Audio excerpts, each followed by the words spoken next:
Shalom! Bem-vindo ao canal Conhecendo o Cristianismo. Aqui tentamos oferecer estudos bíblicos de até 20 minutos.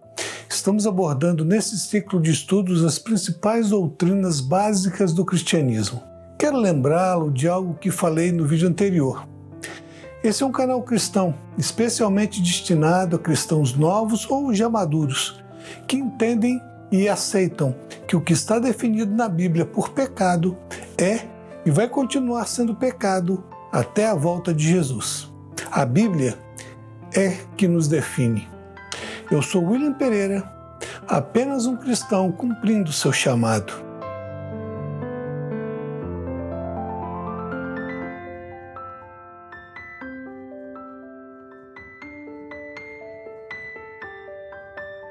Hoje vamos falar sobre um dos pecados que Deus mais abomina. A verdade é que Deus abomina todos os pecados, mas existem alguns que são ainda mais detestáveis a Ele. Vamos falar sobre a idolatria. Inicialmente, não tem como falar de idolatria sem falar na adoração a imagens, um dos focos da Reforma Protestante. Mas não fique pensando que vamos falar só de adoração a imagens. Fique até o final desse estudo e você talvez se surpreenda com a verdade por trás desse pecado. Como vimos no vídeo anterior, Deus deu ao seu povo os 10 mandamentos. Você lembra qual é o primeiro e o segundo? Vamos relembrar o que está escrito em Êxodo capítulo 20. Primeiro, não terás outros deuses além de mim. Segundo, não farás para ti imagens de escultura, nem figura alguma do que é em cima nos céus, nem na terra ou nas águas debaixo da terra. Não te prostrarás diante deles e nem lhes prestarás culto, porque eu sou o Senhor teu Deus e sou Deus zeloso. Nos 2 primeiros, Deus deixa claro que não aceita outro Deus, que não seja Ele a ocupar o coração dos homens, e se declara como um Deus zeloso, ou em outra palavra, ciumento. Um grande problema nesse mundo pós-moderno e hedonista é que os valores de Deus estabelecidos na sua palavra, a Bíblia Sagrada, têm sido constantemente deturpados e invertidos por uma sociedade inclusivista, que quer incluir a todos, especialmente os que não se importam com os valores morais de Deus, e sim os da sociedade, uma sociedade corrompida que não dá nenhum valor ao que é certo ou errado, pois tudo ficou relativizado e onde tudo é permitido, inclusive o ignorar ou zombar de Deus. Deveria bastar apenas esse texto de Êxodo 20, que é repetido em Deuteronômio capítulo 5, para entendermos que Deus abomina a idolatria. Mas como não somos bons entendedores, para os quais uma palavra basta, vamos ver outros textos, para ficar bem claro qual é o sentimento de Deus em relação à idolatria. Mas para mantermos o compromisso de estudos de até 20 minutos, ou um pouquinho só a mais, não vamos ler todos os textos, mas vou indicar muitos. Como já foi dito em outros vídeos, veja as referências, dê um pause, anote, vá conferir na sua Bíblia. E não fique apenas nessas passagens que vou citar. Se possível, use uma concordância bíblica online ou via algum aplicativo que você pode baixar na Google Store, na Apple Store ou na internet e digite a palavra imagens ou palavras semelhantes e você irá encontrar muitas outras passagens. Até algumas Bíblias online ou por aplicativo têm a opção de buscar textos usando palavras como argumento de pesquisa. O legal de usar uma concordância bíblica, que é apenas um guia para se encontrar passagens bíblicas, é que você pode pesquisar textos por uma palavra ou expressão. Mas por causa da versão utilizada pela concordância, você pode não achar uma palavra específica. Por exemplo, ao pesquisar imagens, tente também esculturas, ídolos ou outra semelhante. Se você fizer um propósito de ler a Bíblia inteira em um certo tempo, mais cedo ou mais tarde, vai encontrar os livros de Levítico e Deuteronômio. Em especial nesse último, que conta muito sobre a saga do povo de Israel durante os 40 anos de peregrinação no deserto, depois que saíram do Egito, você vai ler o quanto Deus abomina a idolatria e vai poder enxergar todas as bênçãos prometidas ao povo, se eles tivessem se mantido fiel ao Senhor, e muitas maldições associadas com a infidelidade no culto ao Senhor. E o que aconteceria se o povo adorasse a outros falsos deuses? E essas maldições se concretizaram sobre o povo de Israel, não apenas sendo espalhado pelo mundo inteiro, como também com o cativeiro babilônico e o jugo sob a dominação romana e persa. São muitos os textos, mas um dos mais significativos é o de Isaías 42:8, que diz: Eu sou o Senhor, este é o meu nome, a minha glória, pois, a outrem não darei, nem o meu louvor às imagens esculpidas. Veja essa reafirmação em Isaías 48:11. Nessas passagens, o próprio Deus afirma que não dá ou sequer divide a sua glória com ninguém, e nem mesmo o louvor ele divide com imagens de escultura. Ignorar o que afirma o próprio Deus é atrair o juízo sobre si mesmo. Em Salmos 97:7, temos outra afirmação contundente que diz: Confundidos serão todos os que servem imagens esculpidas, que se gloriam de ídolos. Prostrai-vos diante dele todos os deuses. Em Isaías 44, de 9 a 11, Deus fala contra os que fazem as imagens e reafirma a confusão de seus seguidores, ou seja, dos que adoram as imagens feitas por eles, quando Deus afirma por meio do profeta: todos os artífices de imagens esculpidas são nada, e as suas coisas mais desejáveis são de nenhum valor, e as suas próprias testemunhas nada veem nem entendem, para que eles sejam confundidos. Quem forma um Deus e funde uma imagem de escultura que é de nenhum valor, eis que todos os seus seguidores ficarão confundidos, e os artífices são apenas homens. Ajuntem-se todos e se apresentem, assombrar-se-ão e serão juntamente confundidos. Então fica claro que os que adoram, servem ou confiam em imagens de escultura estarão confusos, pois ficam com o coração dividido entre servir o Deus único ou a uma imagem, ainda que essa represente ser um ser espiritual, o que confronta com os 2 primeiros mandamentos. E a passagem ainda afirma que essas pessoas e seus deuses devem se curvar diante do único Deus. O que fica parecendo é que não se sentem dignos de se reportar diretamente ao Criador, ou não querem incomodá-lo, e por isso se acham mais confortáveis em apelar para um ser materializado em madeira, pedra, metal, gesso ou outro material, acreditando que eles podem atender suas petições. Mas se esquecem de que Deus quer ser incomodado, quer e deseja ser buscado de coração.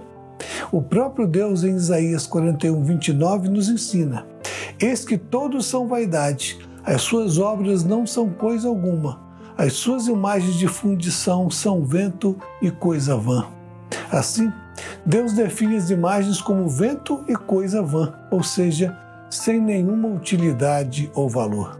O que se vê por aí são pessoas que têm um coração sincero, mas com uma fé colocada no ser errado, que não pode ajudar, pois não tem olhos para ver, ouvidos para ouvir e nenhum poder para interferir, quando poderiam e deveriam recorrer ao próprio Deus, que ainda se pode achar. Buscai ao Senhor enquanto se pode achar, invocai-o enquanto está perto, nos diz Isaías 55:6. Pois chegará o tempo, e em breve, em que Deus não deixará mais ser achado, pois o tempo da salvação estará cumprido. Vemos multidões de seguidores em romaria, em procissão, seguindo uma imagem representativa de uma divindade espiritual que não tem qualquer poder, a não ser o que reside na mente das pessoas que neles colocam a sua fé. Sobre eles, Deus afirma em Isaías 45:20: Congregai-vos e vinde, chegai-vos juntos, os que escapastes das nações. Nada sabem os que conduzem em procissão as suas imagens de escultura, feitas de madeira, e rogam a um Deus que não pode salvar. Anote aí outras referências. Você vai perceber pelo contexto dos textos que pode se referir a Deus falando, Deus ordenando, Deus profetizando, dependendo do contexto. Mas você vai entender, no geral, que Deus não admite a idolatria de imagens. Dê um pause, leia e depois volte. Veja os textos que serão projetados aqui ao lado. E são muitos. Já foi? Conferiu? Voltou? Ok. Então vamos continuar. Mas o que é idolatria? Certamente não é apenas adoração ou culto a imagens, nem a dependência de uma divindade escolhida para a qual você suplica bênçãos para a sua vida ou para pessoas queridas. Idolatria é a adoração de qualquer coisa que não seja a adoração exclusiva a Deus. É ter um objeto, um animal ou mesmo uma pessoa como um ídolo a quem você referencia e dá a ele grande parte do seu tempo, do seu dinheiro ou da sua atenção. Então, temos um conceito que ficou muito ampliado. Você conhece uma pessoa, normalmente um homem, que começa a lavar o carro às 7 da manhã e vai até anoitecer, ou algo parecido, e mal para sequer para comer? Uma pessoa com total obsessão com um carro ou outro objeto qualquer, que pode até brigar se alguém fala que ele está perdendo seu tempo? Certamente essa pessoa não vai admitir que aquele carro é um ídolo e objeto de adoração, mas as suas atitudes revelam o contrário. Idolatram, ainda que inconscientemente, um carro que pode ser roubado ou pode sofrer um acidente e ser completamente destruído. Isso vale para qualquer objeto ao qual você destina grande parte dos seus recursos, em especial do seu tempo. Você conhece alguém que só quer saber de trabalhar e não tem tempo para mais nada? Os chamados workaholic, não tem tempo para a família, nem vê os filhos crescerem, não tem tempo para os amigos, não se relaciona com ninguém, pois o trabalho toma todo o seu tempo. O trabalho é o seu Deus. A sua carreira é a coisa mais importante na sua vida. E se esquecem que nenhum sucesso na vida profissional compensa o fracasso no lar, na família, e acabam pagando caro por isso. Talvez você conheça uma pessoa que vive no mundo dos videogames, gastam todo o dinheiro que tem para comprar os consoles mais novos que custam valores absurdos. Passam horas e horas jogando com gente do outro lado do mundo, mas é incapaz de arrumar a própria cama. Existem relatos na internet de jovens que morreram por ficarem mais de 24 horas jogando sem parar, sem sequer se levantar para beber água ou urinar. Você conhece alguém que coloca o filho ou filha numa redoma e faz tudo o que a criança pede? Pede não, manda. Não impõe regras nem limites e sempre defende os seus interesses por mais errados que sejam? São pais que idolatram os filhos. Tem pessoas que idolatram os seus pets. É o cachorro, o gato, o papagaio, a calopsita, qualquer outro animal que você trata melhor do que um ser humano. São capazes de gastar milhares de reais comprando coisas, às vezes até joias, para o seu pet, mas não abençoam uma criança que está abandonada na rua ou um mendigo faminto que não tem o que comer. Preferem adotar um animal a adotar uma criança, cujo futuro aponta para a marginalidade. Se qualquer dessas coisas ou coisas semelhantes a estas estão a tomar o seu tempo e recursos e limitando a sua adoração a Deus, você tem um ídolo a eliminar da sua vida. Qualquer que seja o ídolo, grande ou pequeno, ele está afetando a sua vida e tirando o foco de outras coisas que Deus quer te dar. Mas como você não tem tempo para o Deus verdadeiro, ou gasta dinheiro demais para manter seu ídolo favorito, as bênçãos de Deus ficam retidas por sua própria culpa. Já avaliou a sua vida para identificar que ídolo você tem? A mensagem de Deus para você é: livre-se dele e abra caminho para outras coisas que serão bênção para você. Não pense que vai ser fácil e que será um processo sem dor. Mas como dizem por aí, sem dor, sem ganho. Elimine a idolatria da sua vida, qualquer que seja ela, pois ela é um obstáculo para a liberação de bênçãos na sua vida, e cresça no caminho da verdade. E não se esqueça, Deleita-te no Senhor, e Ele satisfará os desejos do seu coração. Isso é ter um coração sem idolatria, onde o seu único Deus é o próprio Senhor e Criador.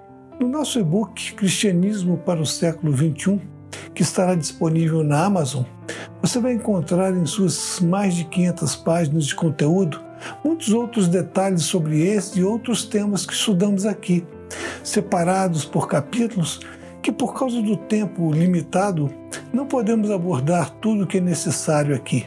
Vai ser mais barato do que um sanduíche que você consome em 10 minutos. Deus abençoe a sua vida. Se você gosta do canal e dos nossos estudos, inscreva-se, ative o sininho de notificação, deixe o seu like, porque isso nos ajuda muito, e compartilhe com pessoas que precisam aprender sobre os ensinos espirituais cristãos. No próximo vídeo, abordaremos o que a Bíblia, a Palavra de Deus, nos diz sobre pecados e comportamentos sexuais não aceitos por Deus. Deus abençoe a sua vida e até o próximo vídeo. Fique com Deus.